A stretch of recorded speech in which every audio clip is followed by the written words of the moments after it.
So winter has come, and for a lot of us that means it's colder, and therefore we're wearing more and or baggier, bigger, bulkier clothing. So as a concealed carrier, what you should do is get out there with that clothing you wear in the winter with the gun how you carry it and see how you do.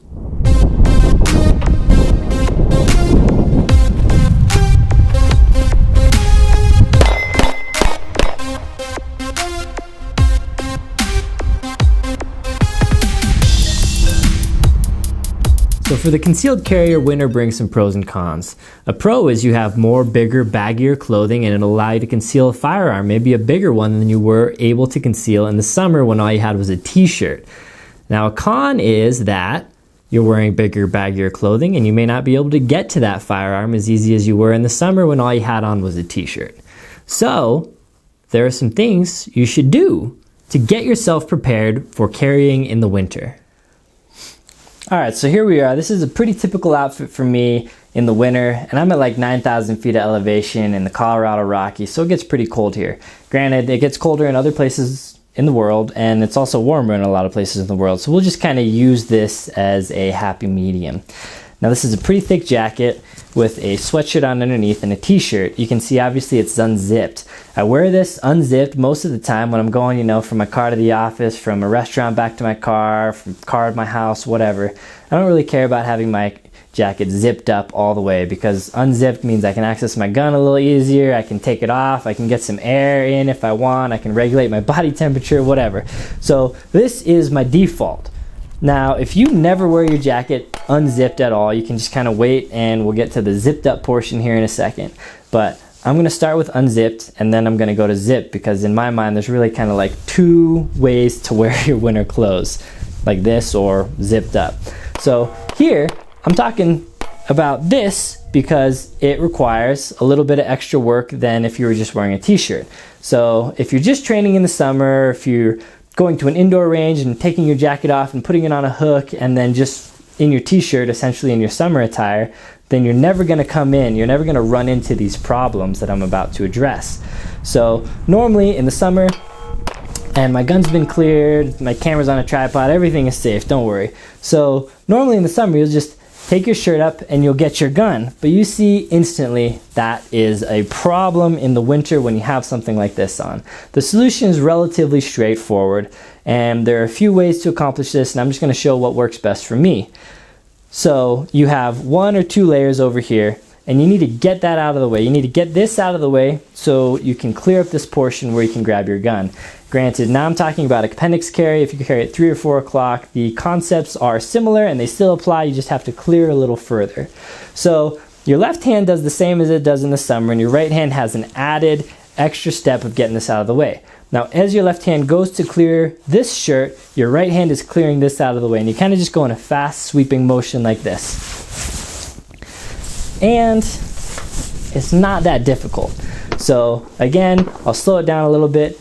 As this hand is going to grab your shirt to clear it out of the way, this is clearing your jacket out of the way. Clearing your jacket out of the way. So it goes, and then it goes right back. After you've cleared your jacket out of the way, it goes to grab your gun. Jacket cleared, grab gun, boom, like that. Not much to it. But if you never practice, if you never know, if you never try it, then you don't know what kind of complications you're going to get to in the event that you need to get your gun out in the winter while you're wearing all these extra layers of clothing. Now we'll go ahead and zip up. Now this is kind of I put on my worst case scenario jackets, but I wear this jacket a lot. This is a very trim sweatshirt that is kind of long and really tight on the bottom. It's kind of like an athletic fit. This jacket is the same way. Kind of long, very trim, kind of comes down a little bit in the back here and is very tight around the waist. So this jacket, this is worst case scenario. Having a clear jacket like this is very hard. If your jacket is bulkier, if it's not as low, it becomes easier. So worst case scenario is here. Now the key to getting your jacket and all the layers out of the way is reaching underneath and your fingers basically form this hook. So you hook underneath, get it out of the way so you can get your gun out like that. The second thing that works best for me is I lean back I lean back when I'm getting this stuff out of the way. It helps me it helps, that motion in my body helps get my gun to a place where I can grab it, and it helps get all my clothing out of the way. Now when I'm just wearing a t-shirt, I don't do this lean back thing. I just grab it and go because it's very easy, grab it and go. But when I have all of these layers on, you really need to get them out of the way, and leaning back for me really helps. So from the front, we're gonna go ahead and lean back, get it out of the way, and get your gun out.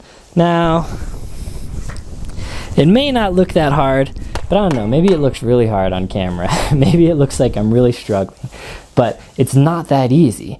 And it'll become easier or it'll become harder depending on the jacket, the type of jacket that you're wearing, the type of underlayers that you're wearing. The key is, right now I have 3 different layers of clothing. I need to get all 3 of them out of the way. I can't just get my jacket out. I can't just grab my jacket. I can't just grab my sweatshirt. I can't just grab whatever. And so the more layers you have, the more layers you have to get out of the way. Now, easiest method, scoop underneath, get everything out of the way, and get to your gun.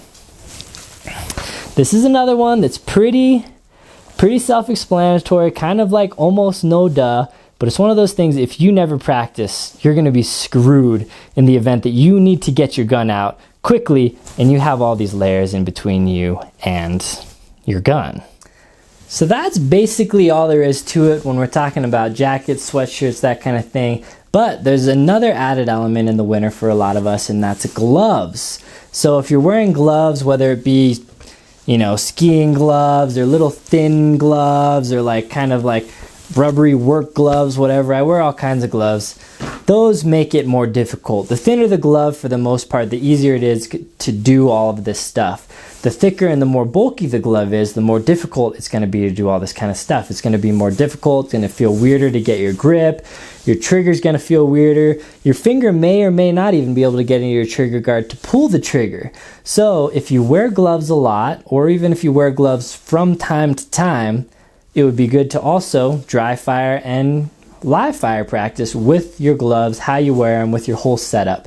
So gloves are a thing that probably not as many people train in, especially if they're wearing like snowboard gloves. A lot of people wear like shooting gloves when they go shoot, and that's a good option. I honestly, when I need just a little lightweight glove, if we're out and about and I need a little bit of extra warmth, I'll wear a pair of like shooting gloves or a pair of mechanics, because, you know, just because I have a bunch of them, and they do warm enough depending on the glove, and you still can do a lot of movements. So the advantage is you could also get to your gun a little easier. So gloves, it's another thing to note. Practice with it, train with it, all that stuff. And another thing, I think this sweatshirt has it, is a lot of clothes will have these thumb holes. So you're thinking maybe that doesn't affect anything at all, but it does really. If you go and you grab your gun with this thumb hole hand like this, it really kind of changes the grip, maybe changes the grip angle, changes where you grab on the tang of the gun, all that stuff. So things to note are this also, gloves obviously, and this stuff also does affect your grip, does affect your firing hand and your support hand as well. So if you typically kind of have stuff like this, then practice getting your gun out with stuff like this. As always, guys, thank you for watching the video. And furthermore, thanks for taking the time out of your day to hopefully better yourself as a concealed carrier, become more prepared and more capable in these winter months with your gun. So thanks, and good on you for doing that. If you liked the video, give it a thumbs up, subscribe to the channel if you're not already, share it with a friend, and if you hated it, you know, go ahead and give me a thumbs down and leave me a mean comment. That works too. All right, take care.